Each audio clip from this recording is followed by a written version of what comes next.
So good evening, everyone. I'm Sugun Sadev, and I'd like to welcome you all to AI Paper Fest 2024, hosted by the SSI Club. We are thrilled to have such a distinguished group of researchers and AI enthusiasts joining us from across the globe. Thank you for being part of this exciting event. We have a very interesting lineup for the research papers happening today and tomorrow. And throughout today's sessions, we'll explore cutting edge research and advancements in the world of AI. Our speakers represent some of the brightest minds in AI safety, scalability, and robustness and ethical considerations. So, this is how the research papers lineup going to look like for today and tomorrow as well. Going forward, let's have a brief about the SSI Club. Let me share my screen.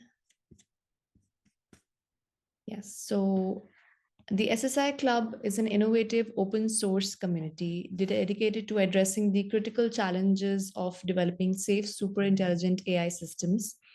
With a mission to crowdsource ideas and solutions, the club brings together diverse stakeholders, academicians, enterprises, developers, startups, VCs to collaboratively work on the foundational problems in AI safety and development.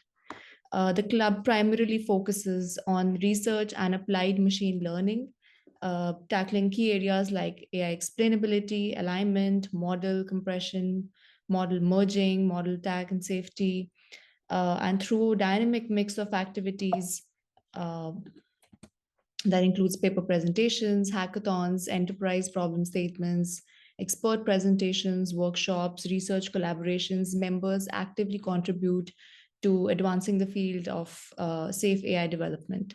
So, SSI Club basically serves as a hub for pooling top talent and resources, fostering an environment where participants can basically collectively work together towards building the technological foundation for safe, super intelligent systems. So, interested individuals or organizations can join this initiative through our SSI Club website that is given here on the screen. Now, to quickly jump on today's session, please welcome Fabian.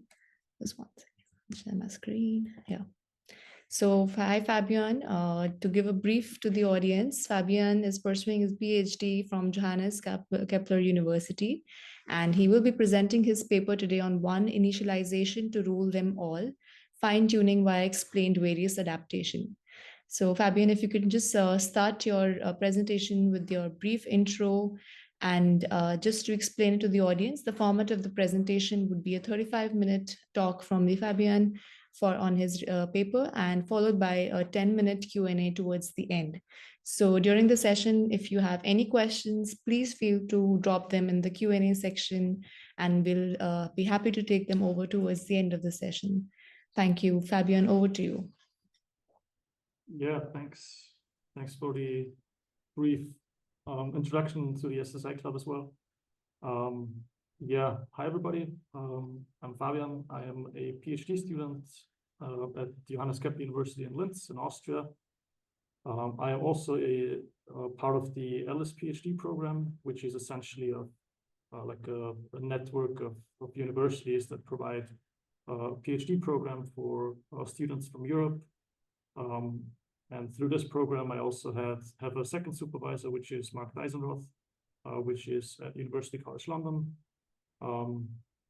Yeah, so throughout my PhD, I was mostly looking into first reinforcement learning, and then I always had this aspect of language models in there, so trying to use language for yeah, more sample efficient reinforcement learning. And then I switched over a bit into multimodal models, and then yeah, lastly now to parameter efficient fine tuning. I also did an internship with Meta this year, where I was looking into a different research project, which was on sequential recommendation. But yeah, I think that is all from my side. Yeah, I'm currently in the process of finishing my PhD. So I'll be starting a postdoc position at our university probably in the next month. Yeah, so getting to the interesting part. So yeah, I'm very happy that I can talk about our latest research on one initialization tool at all, fine-tuning the explained variance adaptation. So this is joint work with my great collaborators, Lukas Halzenberger, Thomas Schmidt, and Nick Nautkin, and my two supervisors, Mark Leisenroth and Seth Vogel. So the problem statement that we're considering is essentially adaptation of foundation models. So I think you all heard of foundation models. The principle of foundation models is that they are being pre-trained on large scale amounts of data, and then they sort of gather a good knowledge base for a certain domain, and then you can easily usually fine-tune those on different tasks and specialize them. And this field has gained a crazy amount of momentum in recent years, and there is more and more foundation models emerging.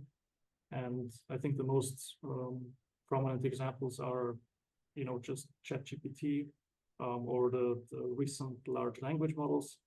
And they have a very, very good understanding of natural language. And then if you want to specialize them towards a certain downstream task, you usually have some adaptation procedure. And this adaptation procedure is exactly what we're looking into in this work. We're trying to make this more efficient because this can be very costly. So yeah, as I said, these foundation models, they're usually really large. So they large in terms of the number of parameters they comprise. So if you consider, for example, the Llama series from Meta, the largest model has 70 billion parameters, which is, if you wanted to take that and adapt that to a certain downstream task, it is really costly. So, you really need industry scale compute actually to do that if you wanted to follow the standard fine-tuning protocol, which is essentially fine-tuning the whole model towards downstream tasks. And there has been a lot of research on so-called parameter efficient fine-tuning methods, which is essentially methods that try to reduce the computational complexity of adapting these foundation models towards a certain downstream task. And I would like to highlight one very, very impactful work here, which is called low-rank adaptation, or in short, LoRA, which is, I think, by now the most commonly used fine-tuning technique, which essentially works as depicted in this figure on the right here. So what you do is you essentially have your pre-trained weights, but those weights remain frozen. And you introduce a small fraction of new weights, which is essentially in the form of these low-rank decompositions, meaning it's an outer product of two low-rank matrices.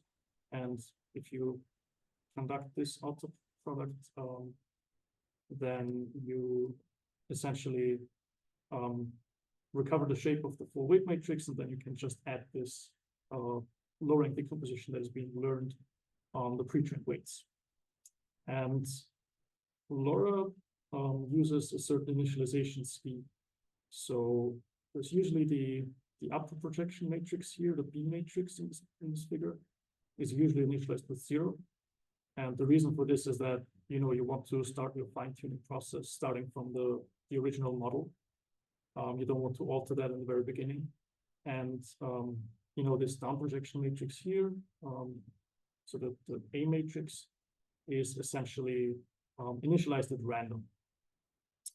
And there have been some other works that looked into this initialization, and we're essentially in this work proposing a different method on how to initialize these LoRA matrices.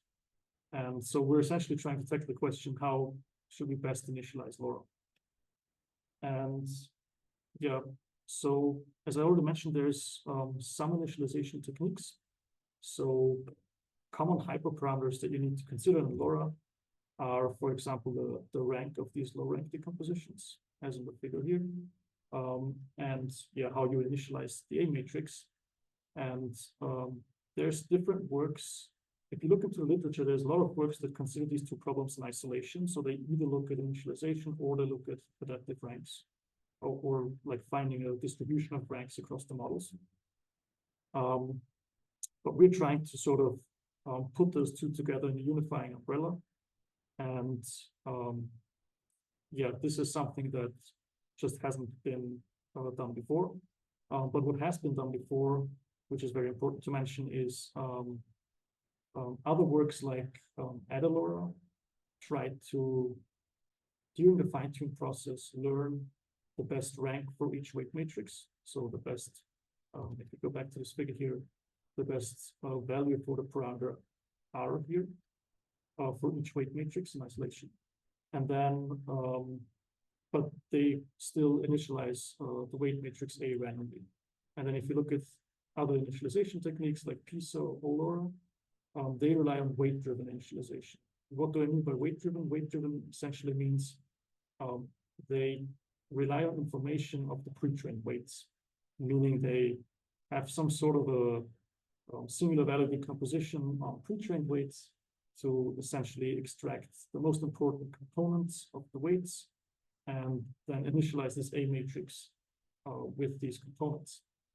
And well, they still only consider this initialization in isolation, so they don't look at adaptive ranks. And what we're proposing in this work is essentially using a data-driven initialization. So what does that mean? We want so the fundamental problem with weight-driven initialization is essentially that your initialization is always restricted to the information that is being contained in the pre-trained weights. So you're sort of making this assumption that the information in pre-trained weights or the information that you extract from pre-trained weights and use to initialize your A matrix actually helps you for the downstream task. And you know, this is somewhat questionable because if you wanted to take the example that you're a company and have collected data that only the company has and they're not open source or public, and you wanted to fine-tune your language model on that data, then you know that the fine-tuning data is definitely not in the pre-trained weights. So using pre-trained weights to initialize the LoRa matrices doesn't really help you a lot. So what we're proposing here is to directly use the fine-tuning data and use that information from the fine-tuning data to initialize those LoRa matrices, and essentially also try to find a certain number of ranks for each weight matrix that sort of performs best. Yeah, and this is essentially what we call explained variance adaptation. It's our new initialization method, and it essentially consists of two stages. The first one being the initialization stage, which consists of two parts, which is first, we take something like incremental SVD and apply it to many batches of activation vectors when propagating the fine-tuning data through the model. So essentially, we're trying to find regions of the model that are very sensitive to the fine-tuning data. And then we do rank redistribution and sort of assign ranks to each weight matrix such that they explain the most amount of variance that is being propagated through the model. So on one hand, you have the incremental SVD part, so it's the identification of sensitive regions within the model. And you take those regions and you want to adapt those to the fine-tuning task. And then you also have this adaptive rank allocation. So you assign ranks to weight matrices to maximize the amount of information that is being propagated through the model. And well, in the second stage, this is just a simple, like the very common fine-tuning stage, LoRa. Yeah, so there's not a lot to say here. But I will explain the first stage in a lot more detail right now. So yeah, as I said, how all this works is that we take, for example, here in this image on the left, we have like one data sample. We propagate through the model, and then just assume that this W here is a pre-trained weight matrix of the model, and the X are the activations of the previous layer that sort of are fed into the projection matrix W. So what we do here is we perform incremental SVD on this activation vector to identify the directions in this activation that explain the most variance. So an important part in here is that we do this incrementally. So essentially, we're propagating more and more mini batches through the model, and then always update these components that we obtain via incremental SVD until they converge to some value. Because if you, it is really important to keep this in mind that this is being done incrementally. Because if you would do this for different mini batches, then you would get different values for the A matrix here. And we want them to be updated and to converge to sort of or approximate the global components in these activations. And if we apply this to a Llama 2 7 billion model, for example, which is what you see here on the right, here we just take different batch sizes and plot the time that it takes to obtain these A matrices. So essentially until the incremental SVD converges, then actually I just realized that there's a typo here. So this should be Llama 2 7 billion on MathMath QA and not Roberto Large and STSB. Sorry about that.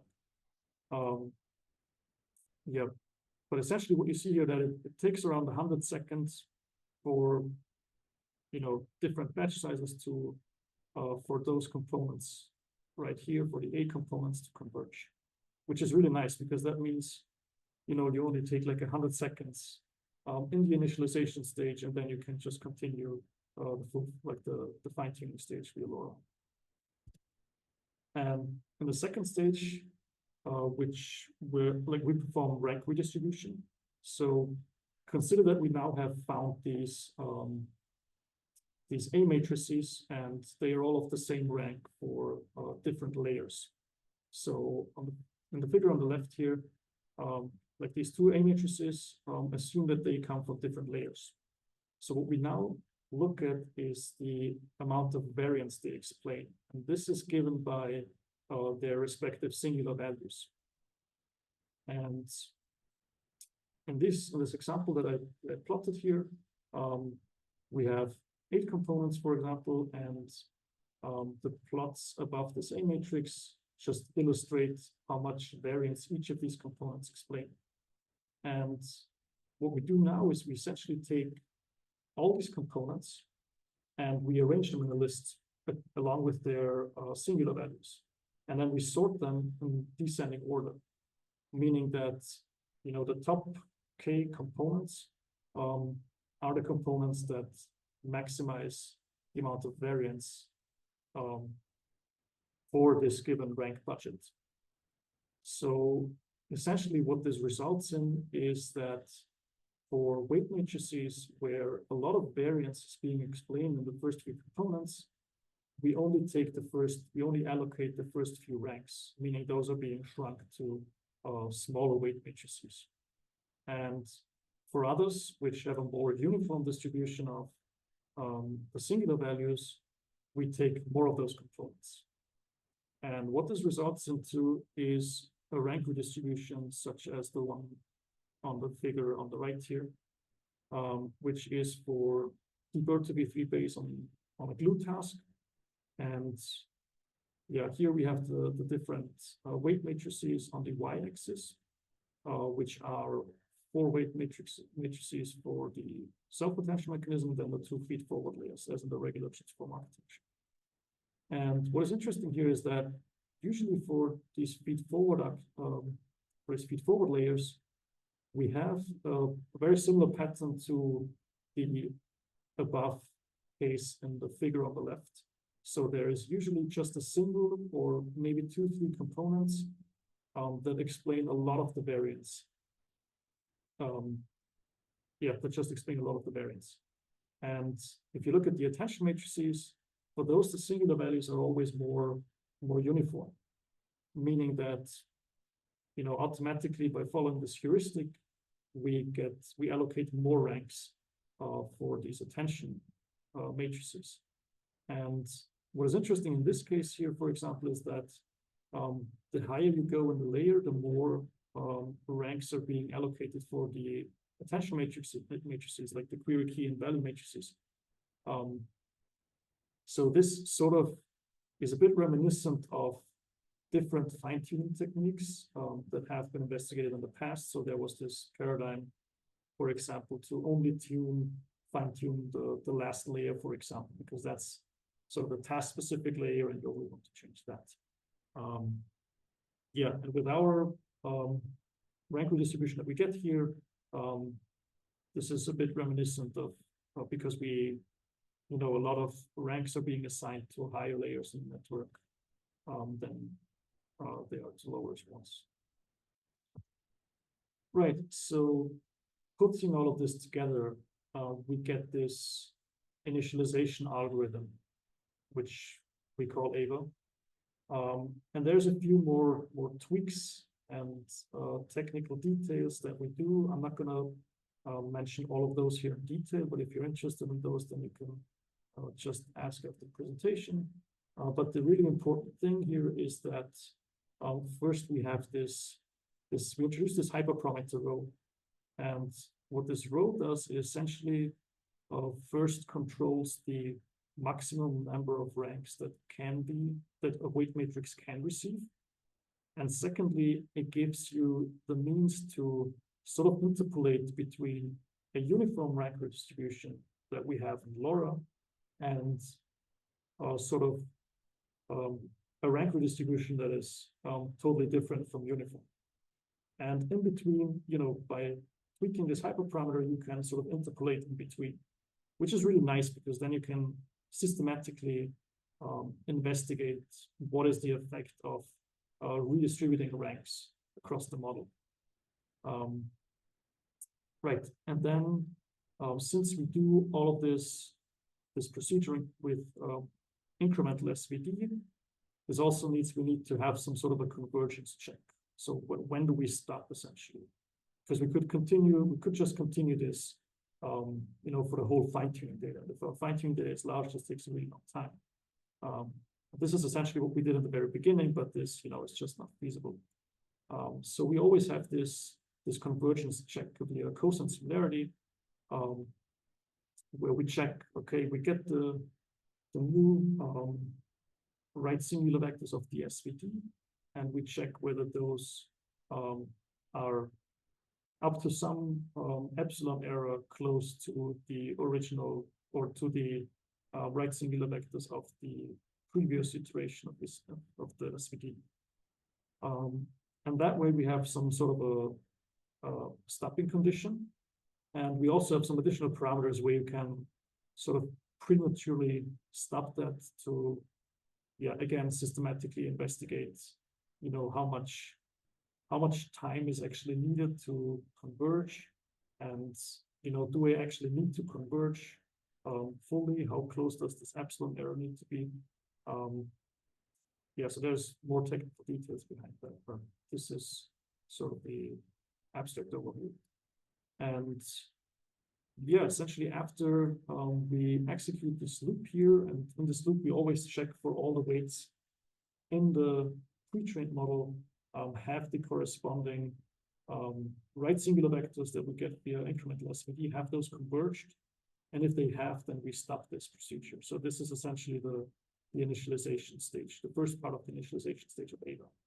And then the second part is the rank redistribution. So this is essentially just sorting the lists in descending order, and then taking the top R entries of that list and assigning those to the respective weight matrices they originate from. And afterwards we just continue the standard fine-tuning procedure. Right, so we have done a lot of experiments on that. So we have 4 different domains that we consider. The first one is language generation, which are essentially math and common sense reasoning tasks, where we do experiments with Llama 2, 7 billion, Llama 3.18 billion, Gamma 2, 9 billion, just to have different model classes in there as well. And then also, I'm going to show some experiments for Llama 3.170 billion, which are actually not even in the paper because they are very, very recent, but they are very interesting. So yeah, we added those. I added those in the presentation as well. And yeah, so this is the first domain that we consider. And then the second domain is language understanding tasks. So they're usually the models that you have are a lot smaller. So we consider the Roberta Large and the Roberta V3 base models. And then we also consider other domains, not just language, even though language is sort of the go-to domain at the moment. And the other domains that we consider are image classification. So here we fine-tune a Dino V2 model with, I think it's around 1.1 billion parameters. And then the last domain that we consider is decision-making. So there we fine-tune pre-trained decision transformers towards certain tasks. And what you see here is that the models that we use in reinforcement learning, they are usually a lot smaller than those in other domains. And this is simply because reinforcement learning comes with its own challenges. And usually there's not so much benefit in scaling the model to very large parameter scales in reinforcement learning, unless you have like your problem fits that sort of that paradigm really well. Right. So the first result that I'm going to show is the math and reasoning data set, where if we just look at the very beginning of training and look at the loss curves, we see that AVA results in faster convergence. So here on the left, you simply have the loss curves, and we compare our AVA initialization with random initialization, which is essentially the regular LoRa. Then PISA, which is this other weight-driven initialization, and OLOR, which is just another weight-driven initialization. And yeah, what is really nicely visible here. So these are training curves averaged over 3 seats. And the variance is really small, but you can still see it if you look very closely. But yeah, AVA just converges a lot faster than the competitors. And this is also associated with, or one reason for this is that AVA just gives you a much larger gradient norm. And the reason for this is essentially because you take those components that explain the most variance, then if you backpropagate, you have to dot product with these components again, and this just gives you a much larger values than you would have if you just initialize those at random, or if you initialize those with one of the weight-driven initialization methods. Right. So here are the final results for sort of continuing this fine-tuning run for an entire epoch. And yeah, we essentially compare against the other initialization methods that I mentioned earlier. So PISA and OLOR, and then also EDOLOR, because it's the most prominent technique for rank redistribution. And then we also had a comparison to DORA, which is an extension to LoRa, and also combine AVA with DORA. So AVA is not just tailored towards LoRa, but it can also be applied to essentially any extension of LoRa. And there have been a lot of extensions to LoRa. Yeah, if others that are in the field that will that know this is the case. But yeah, here we have results for 3 models. So we have Llama 2, 7 billion, Llama 3.18 billion, and Gamma 2, 9 billion. And yeah, what is interesting here is that if you consider only the LoRa variants, so without DORA and AVA plus DORA, then it's usually AVA that reaches, it is actually AVA always that reaches the highest scores, which is really nice. Then if you also include DORA and AVA plus DORA, then Dora is usually a bit better than LoRa. And if you combine it with AVA, that gets a lot better. And yeah, another thing that is interesting here is that for gamma, for example, we find that methods like AdaLoRa actually work really well, which did not work that well for the Llama models. And what that means is that essentially the gamma 2 models can benefit a lot from rank redistribution.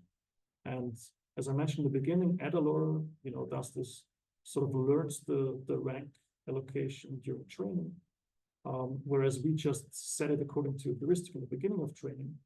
And our heuristic actually seems to perform better than if you try to learn the rank allocation, which is pretty nice. Then we have another bunch of tasks that are essentially common sense reasoning tasks. So here we have these 8 data sets. And for fine-tuning, we just amalgamate those into sort of one training set and train on this one training set, and then we evaluate each of them separately and look at the average scores. So here again, we have the same methods, all the LoRa variants on Llama 2, Llama 3, and Gamma 2. And what is interesting here is that these tasks are currently ones where weight-driven initialization, does not perform so well, at least the Paischer initialization, which sort of, for Llama 2.1 and Gamma 2, attain the lowest scores. So there's one aspect. So this exhibits this one aspect, which I mentioned in the very beginning.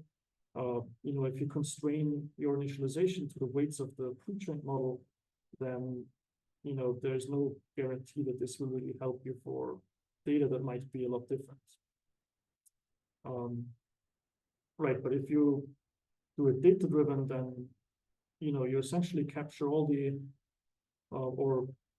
like the larger part of the model that is very sensitive to the data, and then you try to adapt those to get better performance. And again, if we look at the average scores across all tasks here, then it's for Llama models, again, AVA plus Dora that achieves the highest scores. And for the Gamma model, it's again AVA that achieves the highest scores. It actually performs really well on Gamma. And if we scale this to even larger models, so these are the very, very recent results that I just that I mentioned in the very beginning, then you need to do some sort of quantization. So here we do 4-bit quantization on Llama 3.1. And what we observed there is that, again, Paischer had a very, very unstable training. So loss curves stagnated really early, and there's probably a few more tweaks and tricks you need to do to get this to perform better. But if you look at the highest scores and the highest average score, it's again AVA that attains the highest score. And the cool thing here is that these weight-driven initializations like Paischer and LoRa, due to the nature how they initialize the LoRa adapters, they actually decrease the quantization error, which intuitively, so the quantization error is essentially the error that I introduced by quantizing my model. And Paischer and LoRa sort of remove some parts of the weights to the LoRa adapters, meaning that after you remove those parts, you actually get a better quantization error, meaning you start more closely from the pre-trained model, which intuitively should give you a better downstream performance. And it actually does if you compare this to LoRa. But if you compare it to AVA, so AVA actually has a higher quantization error than Paischer and LoRa in this case, but still gives you better performance, which is just a really nice result. All right, if you move on to language understanding, here we also have results for full fine-tuning. So in the earlier examples, I did not show that because it is just not feasible it wasn't feasible for us, at least for our compute budget, to do full fine-tuning on the larger models. But for these models, we are born around where we actually could do full fine-tuning. And yeah, essentially, here we also included Dora, but not Ava plus Dora, which is again a thing that we're still working on, and depending on compute budget. But yeah, the overall picture here is that again, if you look at the average score across these 8 tasks, which come from the GLUE benchmark, and you have Roberta Large on the top and Roberta V3 in the bottom, then it is again consistently Ava that gives you the best average performance across all those tasks. Right, then moving on to image classification. So here we take this one data set, which is called the Visual Task Rotation Benchmark. It is very well known in computer vision, and it essentially is a collection of 19 diverse tasks, which contain 1,000 examples per task. So yeah, the aim of introducing this paper is essentially sort of evaluate how well your model can adapt to very out of distribution data, which is something like on the bottom here, which is actually a reinforcement learning environment. Yeah, or other images like pets or just remote sensing images, or they even have medical imaging things in there. So it's just a very wide collection of tasks, which is a very nice test bed also for these parameter efficient fine-tuning methods. And yeah, if we look at the results here, we again have all methods here that we had for the language generation tasks. And yeah, what we see here is that full fine-tuning, for example, yeah, it's actually almost gets the lowest scores. And the reason for this is that simply, well, if you want to, so this is the case where we are quite limited with the number of samples that we have. So it's just 1,000 samples per task. And yeah, this is probably the reason why full fine-tuning performs pretty bad, because it's just overfits, except for these structured tasks here. So you can consider the natural tasks to be quite in distribution for the model, and the specialized and structured tasks to be more out of distribution. And it is actually quite interesting that full fine-tuning performs really well on these out of distribution tasks. And then if you consider these parameter efficient fine-tuning methods, you know, they perform much better on the natural images. Yeah, but then maybe not so good on the structured images. Yeah, again, if you then consider the average performance across all tasks, then it is again Ava that achieves the highest performance, and then Ava plus Dora that gets the second best performance. And what is interesting here is that actually the gap between Dora and Ava plus Dora is pretty large here if you look at the average scores. And that is because we just encountered some instabilities for Dora here, where the initialization, the data-driven initialization of Ava really helped overcoming these instabilities, which is a really nice side effect as well. Right, then moving on to our last domain, which is decision-making.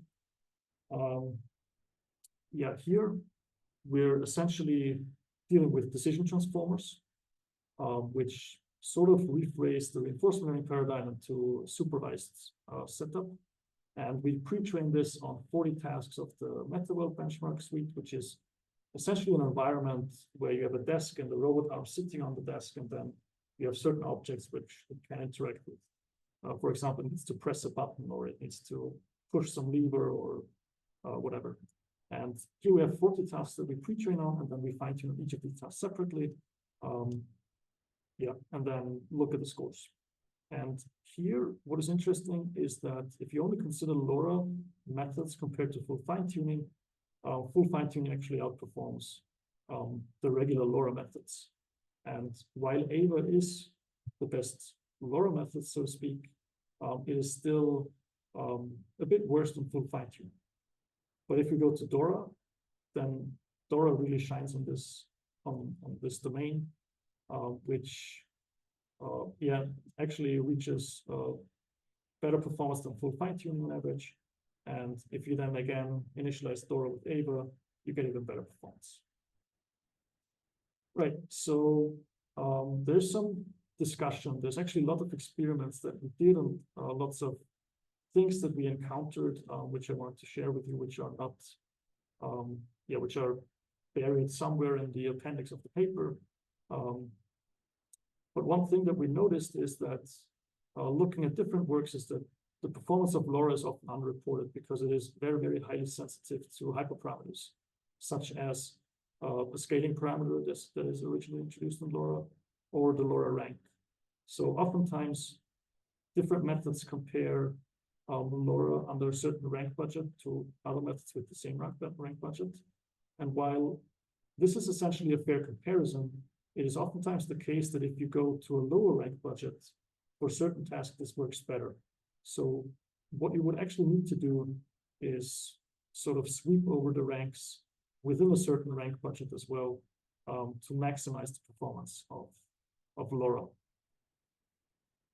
Then, yeah, as I showed yeah, actually, some initializations perform poorly in certain tasks. So PISA, for example, did not work well on the QA datasets, and that was especially pronounced in the going to the 70 billion model. And yeah, so this just sort of highlights this drawback of certain weight-driven initialization schemes, that they, you know, are too restrictive on the initialization, and switching to something like a data-driven initialization can remediate this this drawback. Then what I mentioned with the 70 billion models is that first of all, what we found is that the quantization error reduction is negligible if the rank is not sufficiently large. So in our experiments, we used a rather low rank because we just didn't have that much compute. So we usually chose ranks of 60. And if you actually look at the quantization error reduction for PISA and OLoRa, they claim to have very high quantization error reduction, but that is only the case if your rank is sufficiently large. Meaning that for rank of 16 that we had in our experiments, there was only a reduction of 1 to 3%, which is not a lot. And even though they had this quantization error reduction, they actually performed worse than AVA.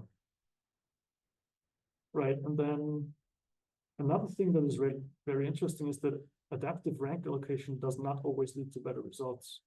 So if you consider performance for uniform ranks versus redistributed ranks, then uniform ranks actually work better for llama models, but the redistributed ranks work better for gamma.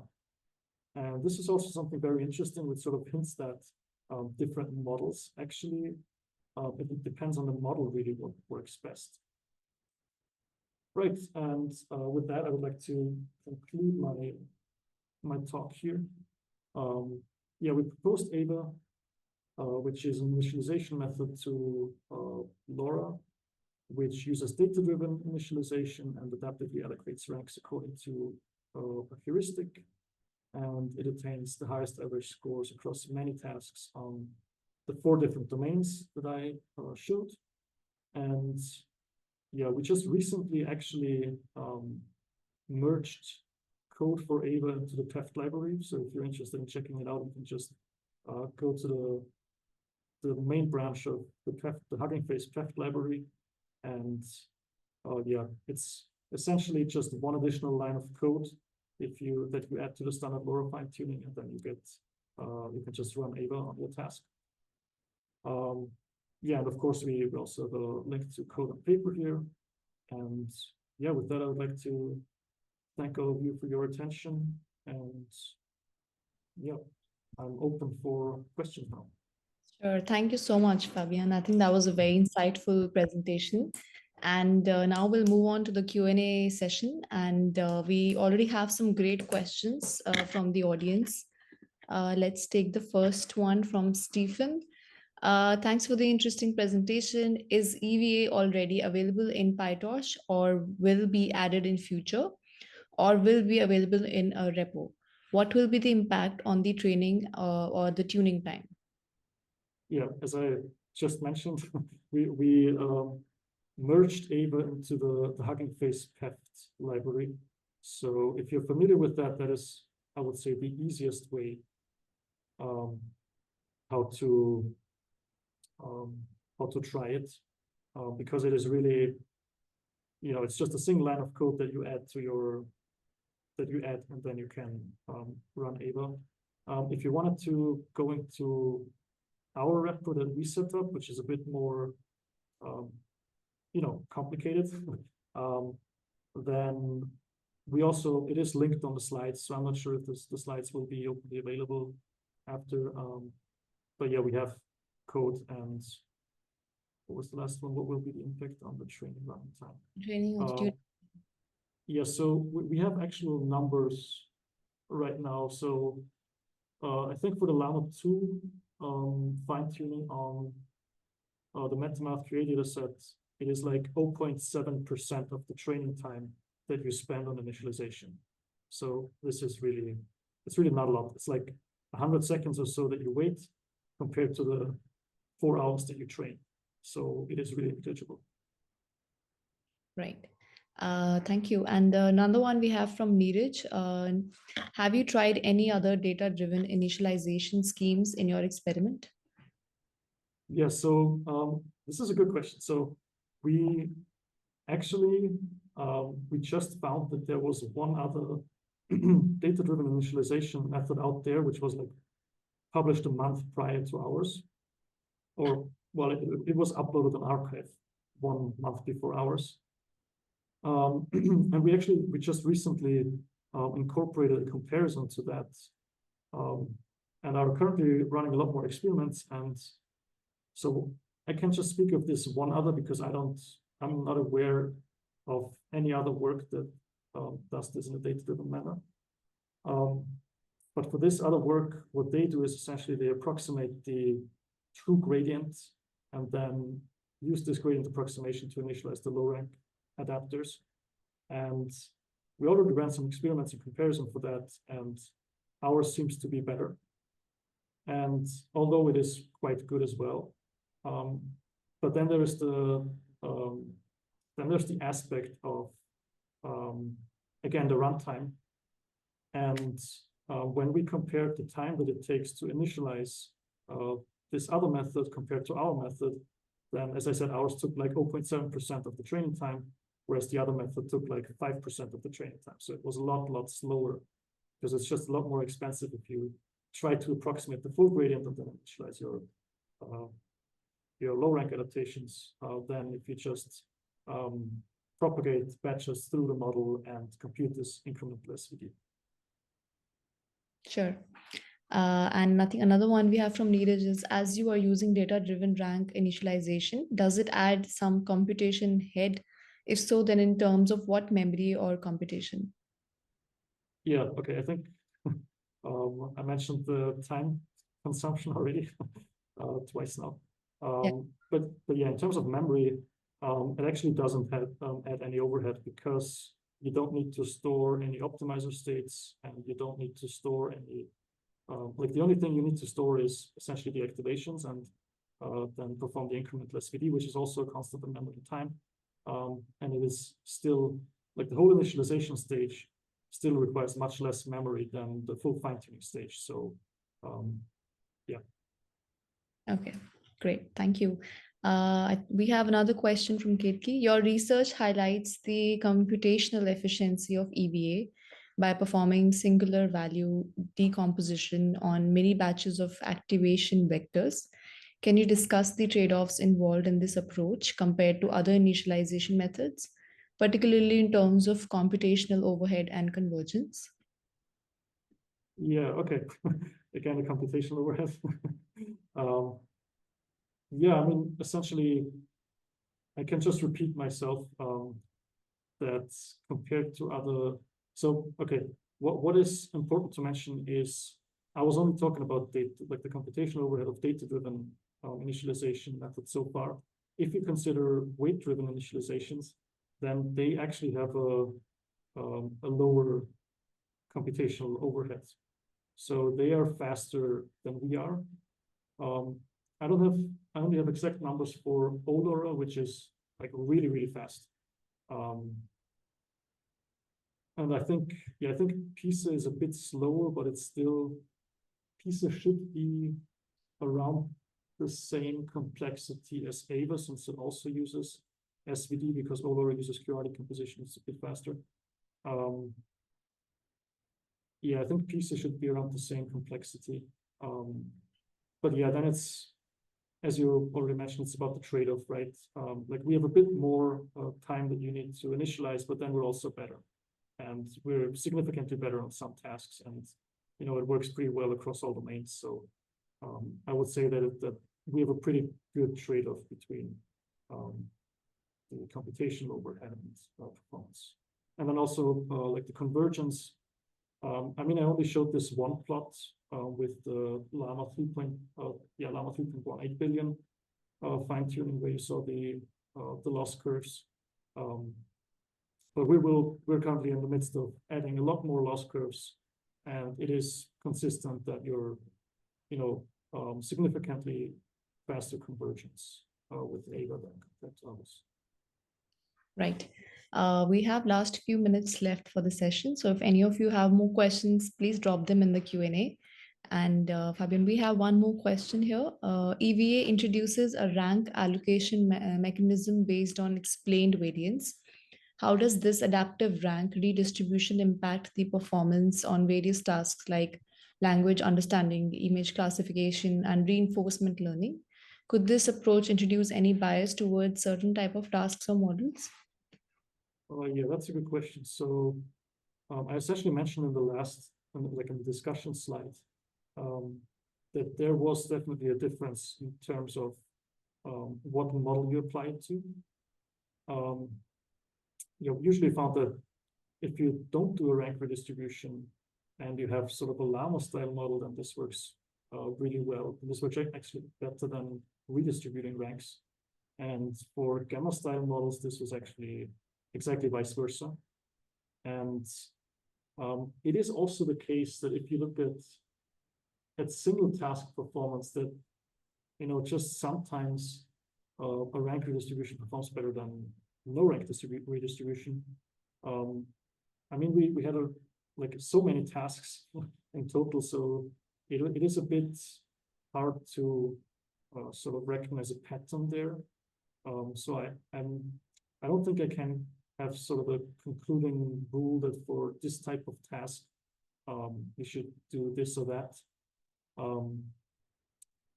But yeah, it's just we have like sort of the general thing that we found is that it's very dependent on the model and not so much dependent on the task. Right. Thank you so much, Fabian, for answering those questions. I think if in the audience anybody wants to add in more questions, we can wait a few minutes.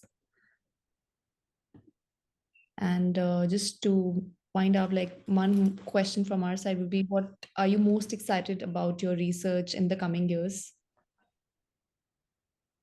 Well, yeah, I have to say I'm currently transitioning into a posted position, and I'm also transitioning into a different group, so which is more on applying machine learning to physics-based simulations to use them as surrogate models for, you know, climate applications, for example, weather forecasting. In my particular case, it's about nuclear fusion and trying to build a neural surrogate for plasma modeling, which is a very, very different thing that I've done so far. But I have to say, this is actually one application case that I'm very, very excited about because it potentially is very high impactful.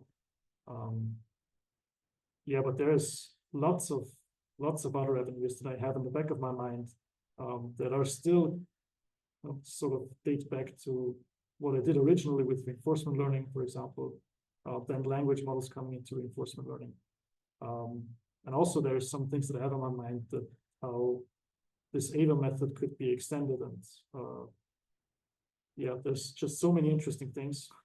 But I would say what I'm most excited about is essentially the new path that I will be taking towards a completely different domain. Yeah, thank you. That's very well put. So I think that's all the questions we have. And thank you so much, Fabian, for joining us today at the AI Paper Fest 2024. We are totally grateful for your time and expertise in contributing to today's session. Thank you once again, and we look forward to seeing more of your innovative work in the future. Thank you so much.